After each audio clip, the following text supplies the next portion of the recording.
నమస్తే. City cable Krishna Teja అందిస్తున్నటువంటి ప్రత్యేక చర్చా కార్యక్రమానికి స్వాగతం. ప్రపంచ మహిళా దినోత్సవాన్ని పురస్కరించుకుని ప్రత్యేక చర్చా కార్యక్రమాన్ని నిర్వహిస్తున్నాం. ఈ నేపథ్యంలో ప్రత్యేక చర్చా కార్యక్రమంలో పాల్గొనడం ముఖ్య అతిథులుగా శ్రీ తిరుపతి వెస్ట్ సిఐ శ్రీ అంజయ్ యాదవ్ గారు, అలాగే డాక్టర్ గాలి పుష్పలత సైకియాట్రిస్టు రాష్ట్ర అసోసియేషన్ సంఘ అధ్యక్షులు ఇవాళ స్టూడియోకి ఇచ్చేశారు. ప్రధానంగా మహిళా దినోత్సవాన్ని పురస్కరించుకొని సమాజంలో మహిళలు ఎదుర్కొంటున్న సమస్యలు, వాటి పరిష్కార మార్గాలు, సమాజంలో మహిళలు అన్ని రంగాల్లో ప్రాధాన్యత కల్పించే దిశగా ఏ మేరకు హక్కులను సాధించుకుంటున్నారు అనే అంశాల మీద ప్రధానంగా విశ్లేషిస్తాం. మేడం నమస్తే. మేడం, ఇవాళ ప్రధానంగా మహిళలకు స్వాతంత్ర దినోత్సవం వచ్చిన తర్వాత దాదాపు 69 సంవత్సరాల తర్వాత మహిళలు పూర్తి స్థాయిలో పురుషులతో సమానంగా అన్ని రంగాల్లో రాణించగలుగుతున్నారని భావిస్తున్నారా? సర్టన్లీ జరుగుతుంది. మీరు లాస్ట్ 5 years ముందు తీసుకుంటే అప్పటికి ఈ 5 yearsలో ఉన్న డిఫరెన్సెస్ మీరు చూస్తే there is lot of change in the women empowerment. డెఫినెట్గా అచీవ్మెంట్ అనేది జరుగుతూ ఉంది. But women they play many roles కాబట్టి certain people are not able to withstand those issuesని. సో వాళ్ళు బయటికి రాలేకపోతున్నారు తప్పితే డ్రాస్టిక్ చేంజ్ అయితే ఉంది చాలా. అంటే గాంధీజీ గారు కన్నటువంటి మహిళా సాధికారత నేటికి మనకి ఇండిపెండెన్స్ వచ్చి 69 years అవుతున్నా కూడా పూర్తిగా అందుబాటులోకి రాలేదనే భావన ఉంది. అది ఎంతవరకు నిజమండి? వెల్ చూడండి, మీరు చెప్పిన క్వశ్చన్ బాగుంది. At the same time the mindset of the human being is also changing lot. Yes. Human being ఇక్కడ మేల్ అండ్ ఫీమేల్ మాట్లాడితే సో మనము సొసైటీకి తగినట్టు ఉండాల్సిన ధోరణిలో ఉంటే things goes in a good manner. But whereas we are adopting the foreign culture way the other people. our country is not that educated and it is not well aware of so many facts. మన దగ్గర చూస్తే I think నాకన్నా better Pushpa గారు బాగా చెప్పగలుగుతారు psychology. కాబట్టి ఏంటంటే human psychology different దీంట్లో ఆస్పెక్ట్స్లో చేంజ్ అవుతూ ఉంటుంది. ఆ విధంగా తీసుకున్నప్పుడు ఏమవుతుందంటే మనం ఏదైతే ఫారిన్ కల్చర్ని అడాప్ట్ చేసుకొని ముందుకు వెళ్తూ ఉన్నామో, ఎవరైతే గ్రౌండ్ లెవెల్లో ఉన్నారో ఇప్పుడిప్పుడు జస్ట్ వాళ్ళు నాగరికత గురించి నేర్చుకోవడానికి వస్తున్న వాళ్ళు ఫారిన్ కల్చర్ చూసి వాళ్ళకి ఏమనిపిస్తుంది అంటే ఒకలాంటి ఆశ్చర్యానికి గురవుతూ ఉంటారు. సో అట్లాంటి టైంలో హ్యూమన్ బయలాజికల్ నీడ్స్కి ఎమోషనల్స్ని కంట్రోల్ చేసుకోలేక సర్టన్ థింగ్స్ ఆర్ హ్యాపెనింగ్. అది జరుగుతుంది. That has to change. It will take time. Okay madam, పురుషాధిక్యత సొసైటీలో సమాజంలో ఇవాళ మహిళలు అన్ని రంగాల్లోనూ వెనుకబడ్డారు, మహిళలు అన్ని విధాల అణచివేతకు గురవుతున్నారు అనే ఒక భావన సమాజంలో బలంగా వినిపిస్తూ ఉంది. ఇది ఎంతవరకు నిజమని భావించవచ్చండి? మీరు చెప్పింది వాస్తవమే, కానీ ఇంతకు ముందు రోజుల్లో ఇది ఎక్కువగా ఉండేది. నవేడేస్ మహిళల్లో చాలా అవేర్నెస్ అనేది వచ్చింది. అవేర్నెస్ రావడం వల్ల మహిళలు అన్ని రంగాల్లో ఈరోజు చాలా ముందుంటున్నారు. చదువులో కానీ ఈరోజు ఏ ఉద్యోగంలో తీసుకున్నా మహిళ లేని ఉద్యోగం, మహిళ చేయని పని అంటూ లేదు. సో అన్ని రంగాల్లో మహిళ ముందుకు వచ్చి తన పనులు తను చేసుకుంటూ స్వతంత్రంగా కూడా జీవించగలుగుతూ ఉంది. సో ఇప్పుడు చాలా వరకు పురుషుల పైన మహిళలు యొక్క ఇబ్బందులు చాలా వరకు తొలగినాయి, కానీ స్టిల్ ఇంకా కూడా కొనసాగుతూ ఉన్నాయి. మా పురుషాధిక్యత వేధింపులు. ఈవెన్ అమ్మాయిలు, చిన్న అమ్మాయిలకు కూడా ఈరోజు కాలేజీకి వెళ్తున్న అమ్మాయిలకు కూడా భద్రత అనేది కరువు అనేది మనం ఖచ్చితంగా చెప్పచ్చు. ఎందుకంటే ఎక్కడికి వెళ్ళినా ఈరోజు మనం స్వేచ్ఛగా మన పిల్లల్ని కాలేజీలకు కూడా వెళ్ళి చదివించుకోలేని రోజులు స్టిల్ ఉన్నాయి. ఎక్కడ బలి అవ్వాలో అక్కడ బలి అవుతూనే ఉన్నారు. మోసం చేసేవాళ్ళు మోసం చేస్తూనే ఉన్నారు, మోసపోయేవాళ్ళు మోసపోతూనే ఉన్నారు. సో కాబట్టి ఇంకా మార్పు అనేది ఖచ్చితంగా రావాలి. ఇంకా అది చాలా గాంధీ గారు కలలు కన్నంత మార్పు అయితే లేదు, ఇంకా స్టిల్ రావాల్సి ఉంది, ఎంతో రావాల్సి ఉంది. అంటే నేటి ఆధునిక యుగంలో వస్తున్నటువంటి మార్పులకు అనుగుణంగా పురుషులతో సమానంగా స్త్రీలు కూడా అన్ని రంగాల్లో రాణిస్తున్నారని భావించవచ్చా? డెఫినెట్గా పురుషుల కంటే స్త్రీలు ఎక్కువగానే ఉన్నారు చెప్పాలంటే.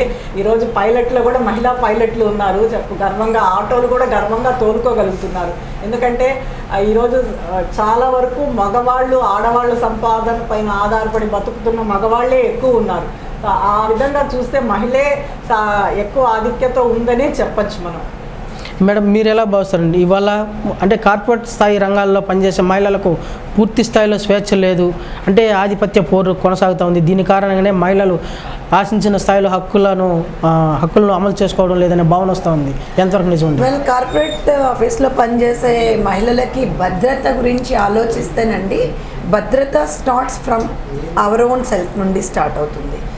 ఇప్పుడు నైట్ టైం బీపీ ఆఫీస్లో పనిచేసే లేడీస్ బయటికి వెళ్తున్నప్పుడు తను కూర్చొని ఏ దారిలో వెళ్తుంది క్యాబ్, అలాగే దారి ఏమన్నా తిరిగి వేరే దారిలో తీసుకెళ్తున్నారా, ఇవేమన్నా ఆవిడ గుర్తించగలిగే స్టేజ్లో ఉన్నారా చెప్పండి. కొన్ని క్వశ్చన్స్ వేస్తే I can certainly say that if you see కొన్ని కేస్ స్టడీస్ అవి చూస్తే ఉన్న ఫ్యాక్ట్స్లో రెండు వైపులా తప్పు అనేది భద్రతా భావానికి వస్తే. అండ్ ఎంతసేపు పోలీస్ వాళ్ళని వాళ్ళపైన నెపం నెట్టేయడం అనేది it is not at all correct. ఇప్పుడు ఫస్ట్ మన ఇంట్లో తీసుకున్నాం అనుకోండి, మన ఇంట్లో ఉన్న పాప చదువుకోవడానికి వెళ్ళింది, తను చదువుకుంటుందా లేకపోతే ఇంకేమైనా చిన్న చిన్న యాక్టివిటీస్లో ఇన్వాల్వ్ అవుతుందా, ఒకవేళ తను నిజంగా తప్పు చేస్తూ ఉంటే యాజ్ ఎ పేరెంట్గా వాళ్ళని గైడ్ చేయాల్సిన పద్ధతి అనేది తల్లిదండ్రులకి కొంచెం అర్థం కావట్లేదు. ఇంకా ఒకవేళ సరి అయిన మార్గంలో కన్నా పిల్లల్ని గైడ్ చేస్తే డెఫినెట్గా there will be huge change అనేది ఉంటుంది. అలా కాకుండా కాలేజ్ ఇప్పుడు సపోజ్ చెప్తున్నాం, ఇంతకుముందు ఈ టీజింగ్ అది అనేది ఒకరికొకరి ఇంట్రడక్షన్ కోసము అదేదో కామెడీగా సరదాగా చేసుకునేది, అది శృతి మించి ఎక్కడికో వెళ్ళింది. ఇప్పుడు అలాంటిది ఏదైనా అలాంటి ఈ టీజింగ్ అలాంటిది లేదు ఇన్సిడెంట్స్, బట్ స్టిల్ చిన్న చిన్నవి బస్ స్టాప్లో ఎక్కడైనా జరిగినవి అని తెలిస్తే పేరెంట్స్ దగ్గరికి తీసుకెళ్తే ఈ ఇష్యూని ఎంతమంది పేరెంట్స్ దాన్ని యాక్సెప్ట్ చేస్తారు చెప్పండి.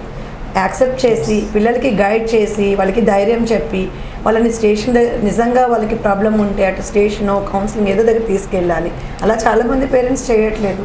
చెప్తారు పిల్లలు మేము వాళ్ళతో ఇంటరాక్షన్ చేసినప్పుడు ఈ విషయాలు ఇంట్లో చెప్తే కాలేజ్ మానిపించేస్తారు, మాకు చదువు ఉండదు. ఓకే, ఉమ్మడి కుటుంబ వ్యవస్థ విధానంలో మహిళలకు తగిన ప్రాధాన్యత లేని కారణంగా నేటికి మన దేశంలో మహిళలు మీద దాడులు జరుగుతున్నాయి అనే భావన వస్తుంది. ఎంతవరకు నిజమండి? ఉమ్మడి ఫ్యామిలీస్ మహిళల పైన ఇది అనేది మహిళల హక్కులకి పూర్తి స్థాయి స్వేచ్ఛ ఉండని కారణంగా అయితే నేను చెప్పగలుగుతానండి. నా పర్సనల్ విషయానికి వస్తే ఐ లవ్ కంబైన్డ్ ఫ్యామిలీ, పెద్ద family, and I to have that much big family. మా రిలేటివ్స్ చూస్తే కూడా 100+ ఉన్నారు. మా మదర్ అండ్ ఫాదర్ రిలేటివ్స్ తీసుకుంటే ఇప్పుడు ఈ సొసైటీలో వైఫ్ అండ్ హస్బెండ్ జాబ్ చేస్తే తప్ప మన పిల్లలకి మంచి చదువుని కానివ్వండి, మంచి బట్టలు కానీ కొనలేని పరిస్థితిలో ఉన్నప్పుడు ఐసోలేటెడ్ ఫ్యామిలీస్ అవుతున్నాయి. ఐసోలేటెడ్ ఫ్యామిలీ అయినప్పుడు ఏమవుతుందంటే మనము బయటకు వెళ్ళి అక్కడ జాబ్ చేసి వచ్చి మళ్ళీ ఇంటికి వచ్చి అదే కాన్సన్ట్రేషన్తో పిల్లల్ని చూడాలి, వాళ్ళకి చదువు చెప్పడం కానివ్వండి, కథలు చెప్పడం కానీ చేయలేకపోతున్నాం. దీంతో ఏమవుతుందంటే సమాజంలో మనము చాలా స్ట్రెస్కి గురవుతున్నాం, చాలా త్వరగా స్ట్రెస్కి గురవుతున్నాం.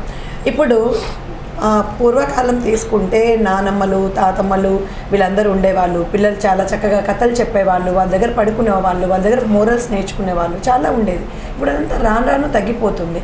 న్యాచురలీ అభద్రతా భావం అనేది ఏంటంటే మనలో కూడా స్ట్రెస్ ఎక్కువ అయిపోయినప్పుడు మనము మన ఎమోషనల్ కంట్రోల్ చేసుకోలేక డెఫినెట్గా కొన్ని ఇన్సిడెంట్స్ అయితే జరుగుతున్నాయి. మేడం, జనరల్గా ఫిమేల్ స్ట్రెస్కి ఎందుకు లోనవుతారు? స్ట్రెస్ వల్ల ఇవాళ ఎక్కువ అన్ని రకాల సమస్యలకు లోనవుతున్నారనే భావన వస్తుంది.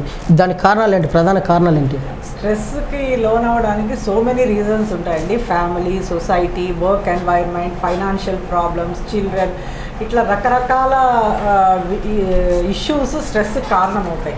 ఎస్పెషల్లీ మహిళ ఎందుకు లోన్ అవుతుందంటే జనరల్గా ఉమెన్ చాలా సెన్సిటివ్గా ఉంటారండి, వాళ్ళకి ఎక్స్పోజర్ తక్కువ ఉంటుంది.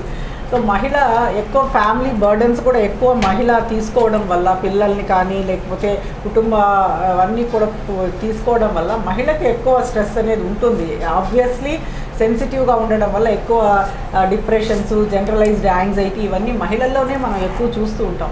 మగవాళ్ళు బయటకు వెళ్తూ ఉంటారు, వాళ్ళకి ఎక్స్పోజర్ ఎక్కువ ఉంటుంది, వాళ్ళకి ఎక్కువ పని ఒత్తిడి ఉండడం వల్ల వాళ్ళకి ఆలోచించే అంత టైం లేకపోవడం వల్ల వాళ్ళు డైవర్ట్ అవ్వడం జరుగుతుంది. ఇన్ఫ్యాక్ట్ మహిళలకి అలాంటి టైం తక్కువ ఉంటుంది. వాళ్ళకి ఇల్లు వర్క్ చేసే మహిళలు అయితే వర్క్, ఈ రెండు తప్ప వేరే ప్రపంచం ఉండదు వాళ్ళకి.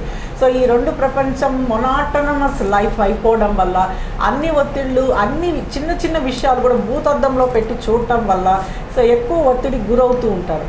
సో అది మార్చుకోవడానికి ప్రయత్నం చేయాలి, లేకపోతే మహిళ చాలా ఇబ్బందులకు గురవుతుంది. ఎందుకంటే ఒక ఇంట్లో మహిళ ఆనందంగా ఉన్నప్పుడే ఆ కుటుంబం అంతా కూడా ఆనందంగా ఉంటుంది. మహిళ ఒత్తిడికి లోన్ అయ్యేటప్పుడు ఆ ఇంపాక్ట్ పిల్లలపైన, భర్త పైన, అదర్ ఫ్యామిలీ మెంబర్స్ అందరిపైన అది పడే ప్రభావం ఉంటుంది. ఇంకోటి ఏంటంటే ఇప్పుడు ఈ వస్తున్న సైకలాజికల్ ప్రాబ్లమ్స్ అన్నీ కూడా హెరిడిటరీ అండి, వంశపారంపరంగా క్యారీ అవుతూ ఉంటాయి.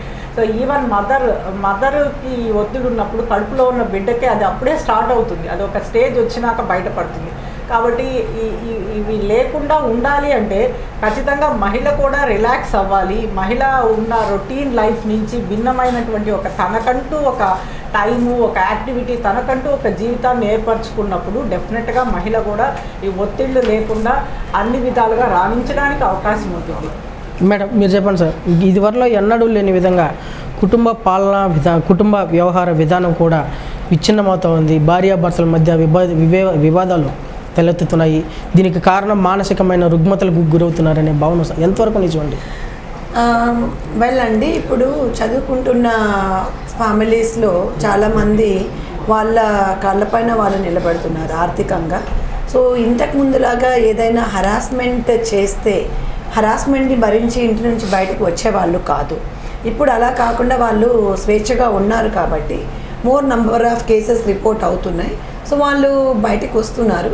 అట్ ది సేమ్ టైం మనం ఇప్పుడు చూసామనుకోండి, ఇక్కడ స్వేచ్ఛను కోరుకుంటున్నారు కాబట్టి కేసెస్ రిపోర్ట్ చేయడంలో వాళ్ళు వెనకాడడం లేదు. కేసెస్ అయితే రిపోర్ట్ అవుతున్నాయి. అంటే మానసికంగా మహిళలకు పురుషుల కన్నా మహిళలు తీవ్ర ఇబ్బందులకు గురవుతున్నారు.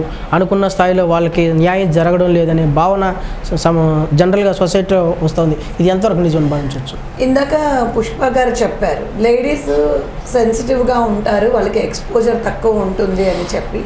So I to agree with that. The reason is, ఇప్పుడు ప్రజెంట్ సిచ్యువేషన్ సినారియోలో ఏమవుతుందంటే జాబ్ ప్లేస్కి వెళ్తే అక్కడ జాబ్ చేసి వస్తారు, అలాగే ఇంటికి వస్తే అదే ఇంట్లో వాళ్ళు ఉంటారు. జెంట్స్ అనుకోండి, they will have friends, they go to టీకి వెళ్తారు, కాఫీ వెళ్తారు, లేకపోతే బయటికి వెళ్ళి డిన్నర్ అని తినొస్తారు. లేదు అవేవి లేకపోతే బండి తీసుకొని 5-6 కిలోమీటర్ల దాకా అలా డ్రైవ్ చేసుకొని అయినా తిరిగి వస్తారు. దీస్ ఆర్ ఆల్ ఫెసిలిటీస్ జెంట్స్కి ఉన్నాయి. దాంతో వాళ్ళు ఏమవుతారంటే చిన్న ఇష్యూని జరిగిన దాన్ని దాన్ని మర్చిపోయి ఇంటికి వస్తారు. అట్ ది సేమ్ టైం ఒక ఉమెన్ ఇంట్లో ఉన్నప్పుడు ఏమవుతుందంటే ఇంకా వేరే ఏ పని చేయడానికి ఇష్టపడకుండా జరిగిన దాని గురించి ఒకంతకు 1000 ఆలోచిస్తూ, అండ్ లైక్ వైజ్ ఇప్పుడు మన సీరియల్స్ కూడా అలాగే కనబడుతూ ఉంటాయి. Most of the serials they show like చాలా ఫ్యామిలీస్లో విచ్ఛిన్నమైనట్టు చూపిస్తూ ఉంటాయి. దాన్ని వాళ్ళు 10 చేసుకొని పెట్టుకుని ఉంటారు. ఇక్కడ కొంచెం సంశయనం పాటించినట్టు అయితే కొన్ని విధాలుగా మంచి జరిగే అవకాశాలు ఉన్నాయండి. దానికోసమనే మన సుప్రీంకోర్టు కానివ్వండి, గవర్నమెంట్ కానివ్వండి, మంచి ఆలోచనతో ఇప్పుడు ఫస్ట్ కౌన్సిలింగ్లు అనేవి మొదలుపెట్టారు కదా.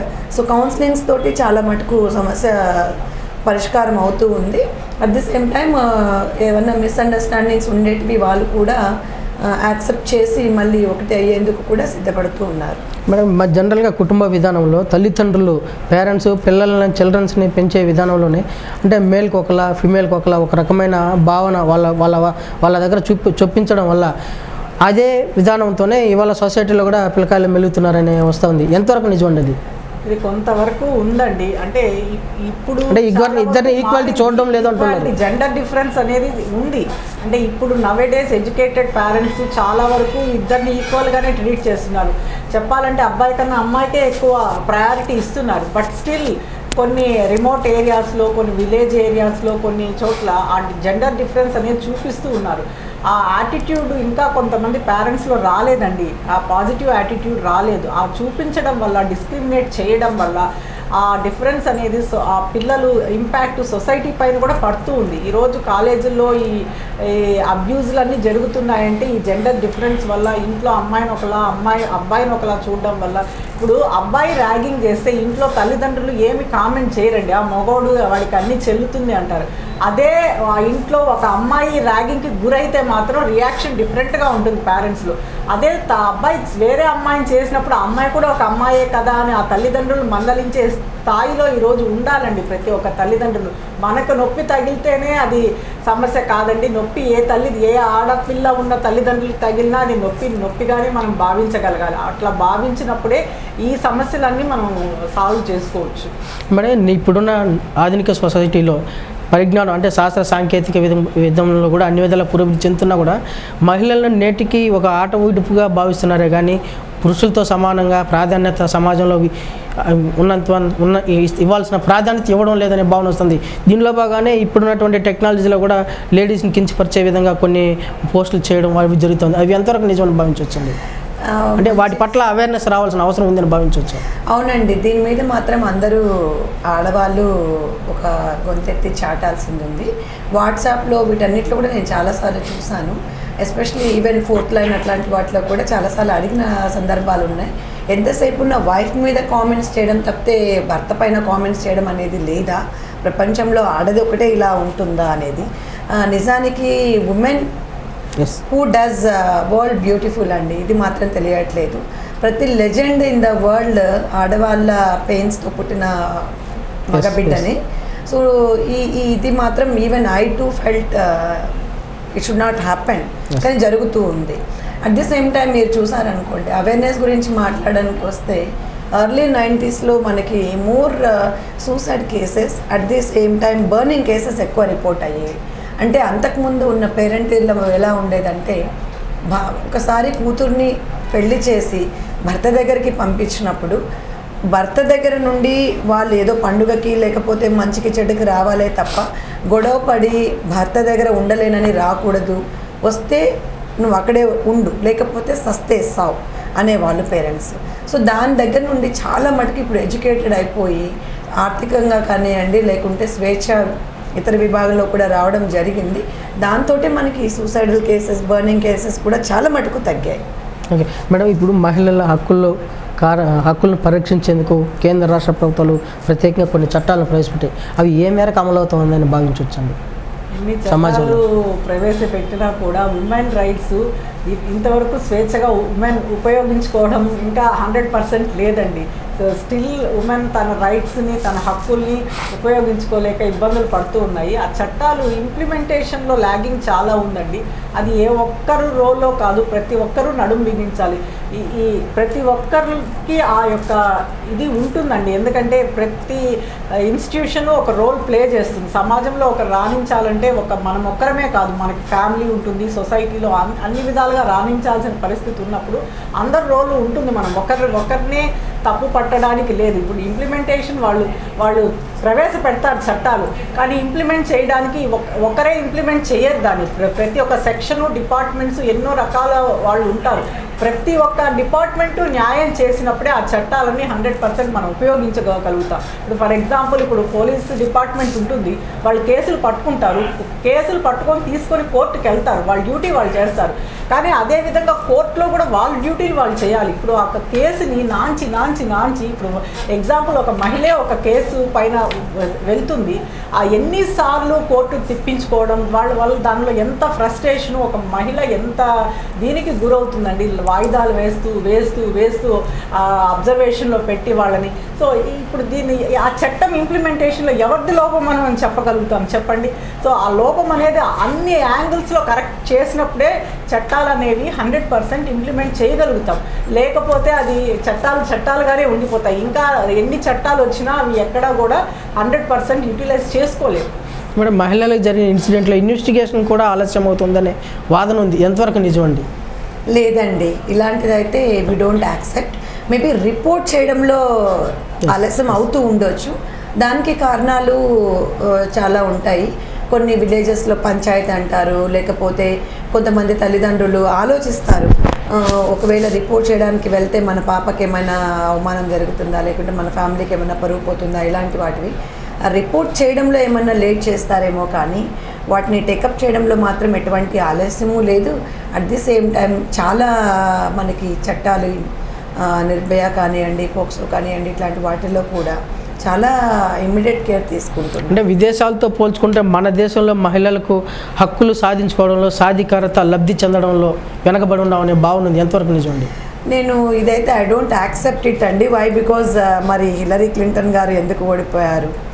లైక్వైజ్ అంటే నేను I should not comment upon other country, but it is true that everywhere ladies లాగా చూస్తున్నారు. మనము ఈక్వల్గా లేము అనేది కొంచెం అయితే ఉంది అనేది I do feel. At the same మన దేశంలో వెనకబడి ఉన్నాం, మహిళలు అన్ని విధాలు వెనకబడి ఉన్నాం. అంటే మనము బేసిక్గా కూడా మన దేశంలో ఫస్ట్ నుంచి మనము చదువు విషయంలో కానివ్వండి, తర్వాత డెవలప్మెంట్ విషయంలో కానివ్వండి, ఒక స్టెప్ వెనుక ఉన్నాం కాబట్టి ఇప్పుడు మనం కూడా ముందుకు వెళ్తూ ఉన్నాము. ఆ విధంగా చూస్తే రీసెంట్గా మనము ఈ రాకెట్ లాంచింగ్ చేసిన దాంట్లో ప్రపంచ దేశాల్లోనే మనం ఫస్ట్ వచ్చాము. అందులో కూడా ఆడవాళ్ళ పార్ట్ చాలా ఉంది, అదంతా బిహైండ్ స్క్రీన్ ఉంది. సో మనం once we see the behind screen we are also growing up. ప్రతి విజయం వెనక ఒక మహిళ ఒక ప్రోత్సాహం ఉందనే ఒక వాదన ఉంది. కానీ అలాంటి మహిళలే నేడు పూర్తి స్థాయిలో పురుషులతో సమానంగా ముందుకు రాలేకపోతున్నారు. కారణాలు ఎక్కడ, ల్యాబ్స్ ఎక్కడ ఉందని భావించవచ్చండి? అంటే చట్టాల అమల్లో సరిగా అమలు కావడం లేదని భావించా, లేదా వాళ్ళ హక్కులను వాళ్ళు సాధించుకోవడంలో మహిళలు వెనకబడాలని భావించవచ్చా? ఎట్లా భావించవచ్చండి?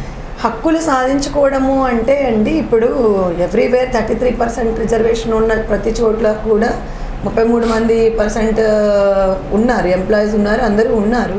సాధించుకోకపోవడానికి ఇక్కడ సాధికారకత అనేది ఏంటంటే మనకి కావాల్సిన రిజర్వేషన్ బిల్లుని మనం తెచ్చుకోలేకపోతున్నాం అనేది ఒకటి నెగిటివ్ అనేది మన మనసులో ఉండిపోయింది. అది తప్పిస్తే నాకేం అనిపించట్లేదండి. ఐ డోంట్ థింక్ దట్ ఆడవాళ్ళకి ప్రిఫరెన్సెస్ లేవు అని మాత్రం అనడానికి లేదు. They are also equally given importance. అంటే అన్ని రంగాల్లో లేవు, కొన్ని రంగాల వరకే పరిమితం చేస్తున్నారు, మిగిలిన రంగాల్లో కూడా మహిళలకు చెప్పండి, ఎగ్జాంపుల్ చెప్పండి. ఏ రంగంలో లేదండి? అంటే దేశ భద్రతా రంగంలో కూడా మహిళలకు తగిన ప్రాధాన్యత లేదు. ఇప్పుడు నేను చెప్పాలి, దేశ భద్రత గురించి ఇప్పుడు బార్డర్ సెక్యూరిటీ ఫోర్స్ అట్లాంటి వాటిలో, మిలిటరీ అట్లాంటి వాటిలో కూడా ఆడవాళ్ళు ఉన్నారు. Certainly they are there. అయితే బిహైండ్ స్క్రీన్ ఉన్నారు, డాక్టర్స్ కానివ్వండి, సైకాలజిస్ట్ కానివ్వండి, వీళ్ళందరూ ఉన్నారు. అట్ ది సేమ్ టైం ఇప్పుడు దేర్ ఈజ్ సమ్ లిమిటేషన్ ఉంది జెంట్స్కి, లేడీస్కి. దానివల్ల కొన్ని పోస్టులలో ఇప్పుడు ఒక మేల్ పర్సన్ అనుకోండి, he can go and stay somewhere, ఎక్కడ ఒక టాయిలెట్ లేని చోటో లేకపోతే స్నానం చేసుకోలేని పరిస్థితులలో కూడా he can stay. At the same time being a లేడీస్గా మనకు కొన్ని లిమిటేషన్స్ ఉన్నాయి కాబట్టి కొన్నిట్లో రాలేకపోతుంది. ఓకే మేడం, జనరల్గా ఇవాళ సొసైటీలో స్త్రీకి స్త్రీయే శత్రువు అనే వాదన ఉంది. అది ఎంతవరకు నిజం? అంటే ఓ స్త్రీ అన్ని విధాలా అభివృద్ధి చెందితే ఆ స్త్రీని యొక్క మరో స్త్రీలు కించపరచడం విధానాన్ని, అంటే సొసైటీలో ఒక రకమైన వేరే భావన చొప్పించేలా మహిళలే శత్రువు అనే వాదన ఉంది, ఎంతవరకు నిజం ఉండేది? అది ఓల్డ్ సామెతనే చెప్పాలండి. ఈ రోజుల్లో మహిళలకు బాగా కోఆపరేట్ చేసి చేయూతని ఇస్తున్నారు కాబట్టి తోటి మహిళ రాణించగలుగుతుంది. అది ఇంతకుముందు ఒక నానుడి ఉండేది, బట్ ఈ రోజుల్లో అది లేదండి. చాలా వరకు మారారు. ఈరోజు మనం ఫ్యామిలీలో చూస్తే కూడా అత్తాకోడళ్ళు కూడా చాలా అండర్స్టాండింగ్తో ఉంటున్నారు. బట్ మన అన్ఫార్చునేట్గా ఏంటంటే ఆ టీవీల్లో ఆ సీరియల్స్ చూపించేది రియాలిటీగా అట్లా లేవండి. దయచేసి అలాంటి సీరియల్స్ చూసి నెగిటివ్ ఇంపాక్ట్ తెచ్చుకోవద్దండి. నా సజెషన్ ఏంటంటే ఇలాంటి సీరియల్స్ని ఫస్ట్ ఆఫ్ ఆల్ బ్యాన్ చేస్తే బాగుంటుందండి. మంచి ఉపయోగకరమైనటువంటి సీరియల్స్ని ఎప్పుడు కూడా మనం ఏది చేసినా ప్రజలకు ఉపయోగకరంగా ఉండాలి. ఇలాంటి ప్రతి సీరియల్, మీరు ఏ సీరియల్ చూసినా నెగిటివ్ ఇంపాక్టే ఉంటుంది. కానీ రియల్ లైఫ్లో అలా లేరండి, మనుషులు చాలా మారారు. ప్రతి మహిళకి చేయూతనిస్తుంది, సహకారం అందిస్తుంది. బట్ ఎక్కడో 1 or 2 ఉంటారు. బట్ మనం 1-2 చెడ్డలు తీసుకొని అన్నీ మనం నెగిటివ్గా తీసుకోకూడదు. We have to think positively. ఎప్పుడైతే పాజిటివ్గా అనుకుంటామో మనకు అన్నీ పాజిటివ్గానే కనిపిస్తూ ఉంటాయి. అంటే ఇప్పుడు వచ్చినటువంటి టెక్నాలజీలో, అంటే వాట్సాప్ అని, ఫేస్బుక్ అని, వీటిల్లో యువత వాటి మీద డిపెండ్ అయిన కారణంగా అనేక విధాల రుగ్మతలకు గురవుతూ ఉంది. ప్రధానంగా అంటే మహిళలు, యువకులు రుగ్మతలకు గురవుతున్నారనే వాదన వస్తుంది. ఎంతవరకు నిజం? ఒక యాజ్ ఏ సైకియాట్రిస్ట్గా మీరు ఎలా దాన్ని ఫీల్ అవుతారు? దాని యొక్క కారణాలు ఎలాంటి పరిణామాలు చూపిస్తాయండి? డెఫినెట్గా గురవుతున్నాయి. ఎందుకంటే ఏదైనా ఎక్సెస్ లీడ్స్ టు ప్రాబ్లమ్ అండి. Anything you can take. ఇప్పుడు మన ఆహారం కూడా బాగుందని ఎక్కువ తింటే అది ఇండైజెషన్ సమ్ అదర్ ప్రాబ్లం వస్తుంది. దేనికైనా కూడా అడిక్ట్ అవ్వకూడదు. ఏది ఎంత ఉపయోగం చేసుకోవాలో అంత ఉపయోగించుకోవాలి. ప్రతి దాంట్లోనూ పాజిటివ్ నెగిటివ్ ఉంటుంది, అడ్వాంటేజెస్ డిసడ్వాంటేజెస్ ఉంటాయి. మనము ఈ ఫేస్బుక్ ఈ మీడియాని దేనికి అడ్వాంటేజెస్గా వాడుకోవాలో దానికి వాడుకోవాలి, అంతేగాని పనికిరాని వాటికి అన్నెసెసరీ థింగ్స్ దాన్ని యూస్ చేసి దాన్ని మొత్తం స్పాయిల్ చేయకూడదండి. ఇప్పుడు పిల్లలు వాళ్ళకి మంచి చెడు దీన్ని ఎంతవరకు ఉపయోగించుకోవాలన్న అవేర్నెస్ తక్కువ ఉంది. సో అది లేని దానివల్ల అన్నిటికీ దాని చెడు విషయాలు కూడా ఉపయోగించడం వల్ల దానిపైన నెగిటివ్ ఇంపాక్ట్ ఎక్కువగా ఉంది. కానీ ప్రతి ఒక్కరూ దాన్ని పాజిటివ్గా మంచి విషయాలకు మాత్రమే ఉపయోగించుకుంటే ఏదైనా సరే మనం లిమిటేషన్లో ఉండగలుగుతాం. అంటే ఇవాళ స్త్రీలు స్వేచ్ఛగా అన్ని విధాలు అన్ని రంగాల్లో రాణిస్తున్న నేపథ్యంలో ఒక సర్కిల్ ఇన్స్పెక్టర్గా మీరు మహిళా దినోత్సవం సందర్భంగా వాళ్ళకి ఇచ్చే సూచనలు సలహాలు ఏంటి? యువతకైతేనండి నేను ఇవ్వగలిగిన సలహాలు ఏంటంటే, ఇందాక ఎలాగో మీరు మాట్లాడారు సోషల్ మీడియా గురించి. సోషల్ మీడియా తెలియక దాన్ని ఉపయోగించుకోవాల్సిన పద్ధతిలో ఉపయోగించుకోకుండా దాన్ని చెడు మార్గంలో ఉపయోగించుకోవడం వల్ల చాలా ఇబ్బందులు గురవుతున్నారు. తెలియని పర్సన్స్ తోటి చాట్ చేయడం, మన ఫొటోస్ అందులో ఉంటాయి కాబట్టి వాటి వల్ల ఇబ్బంది పడడం, అది ఒకటే. అయితే ఇంకా అలాగే చిన్న వయసులో చిన్న చిన్న పొరపాట్లు వాటి వల్ల ఇంట్లో వాళ్ళతోటి ఫేర్గా ఉండకపోవడం వల్ల అవి చెప్పుకోలేక చాలా ప్రాబ్లం క్రియేట్ అయిన తర్వాత ఎటు తేల్చుకోలేని పరిస్థితిలో కూడా చాలా కేసెస్ వస్తూ ఉంటాయి. నేను ఒక చిన్న ఎగ్జాంపుల్ చెప్పాలి అంటే, పేరెంట్స్ కూడా పిల్లల్ని వాళ్ళ ఫీలింగ్స్ని రెస్పెక్ట్ చేయాలి. అప్పుడు ఏమవుతుందంటే వాళ్ళు ఫ్రీగా వాళ్ళ దగ్గరికి వచ్చి వాళ్ళ మనసులో ఉన్న విషయాలు చెప్పుకోగలుగుతారు. ఎప్పుడైతే మనసు మంచిగా ఉండి ఉన్న విషయాలు చెప్పుకోగలిగితే ఇది తప్పు ఇది కరెక్ట్ అనేది వాళ్ళకి తెలుస్తుంది. ఒక అమ్మాయి పెళ్ళి కుదిరింది, పెళ్ళి చూడ్డానికి అప్పుడే వేరే వాళ్ళ పేరెంట్స్కి చెప్పింది, నాకు ఈ పెళ్ళి ఇష్టం లేదు. అమ్మాయి బాగా చదువుకునింది, MBA సంథింగ్ లైక్ PG ఏదో చేసింది. ఆ అమ్మాయి రెస్పెక్ట్ చేయలేదు పేరెంట్స్. లేదు కాదు కూడదు అని చెప్పి ఎంగేజ్మెంట్ చేశారు. ఎంగేజ్మెంట్ అయిన అబ్బాయికి కూడా తన బాధ చెప్పుకొని బాధపడింది, ఇలా నాకు మీరంటే ఇష్టం లేదు అట్లా అని చెప్పి. వాళ్ళు కూడా అక్కడ రెస్పెక్ట్ చేయలేదు, ఇంట్లో నుంచి వెళ్ళిపోతుందేమో అని అనుకున్నారు. ఆ అమ్మాయి ఒకసారి సూసైడ్ అటెంప్ట్ కూడా చేసింది. అయిన తర్వాత ఏమైంది, బలవంతంగా అయితే పెళ్లి చేశారు. పెళ్ళి అయిన 10 రోజులలో అమ్మాయి పారిపోయింది ఇంట్లో నుంచి. సో ఇక్కడ మనం చూసామనుకోండి, మన ఫీలింగ్స్ని మనం పేరెంట్స్కి చెప్పాలి. At the same time parents కూడా వాళ్ళని రెస్పెక్ట్ చేయాలి. అప్పుడు ఏమవుతుందంటే మంచి ఫ్యామిలీ లైఫ్ ఉంది అంటే సమాజం చాలా బాగుంటుందండి.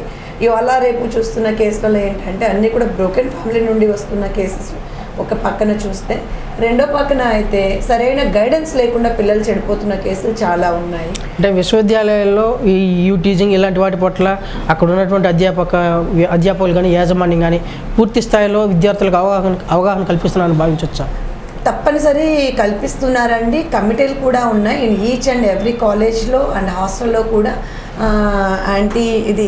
ఈ టీజింగ్ కమిటీస్ ఉన్నాయి. అందులో స్టూడెంట్స్ కూడా భాగస్వాములుగా ఉన్నారు. తిరుపతిలో కూడా అసలు కేసెస్ కూడా చాలా తక్కువ రిపోర్ట్ అవుతున్నాయి. If you see this professional colleges కూడా మనకి ఈవ్ టీజింగ్ అనేది చాలా తక్కువ రిపోర్ట్ అవుతుంది.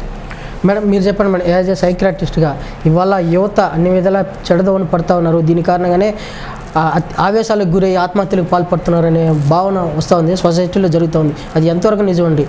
ఇలాంటి వాటి పట్ల నివృత్తి కలగాలంటే యువతకు ఒక మానసిక తత్వవేత్తగా మీరు ఎలా, మీ సూచనల సలహాలు ఏంటి?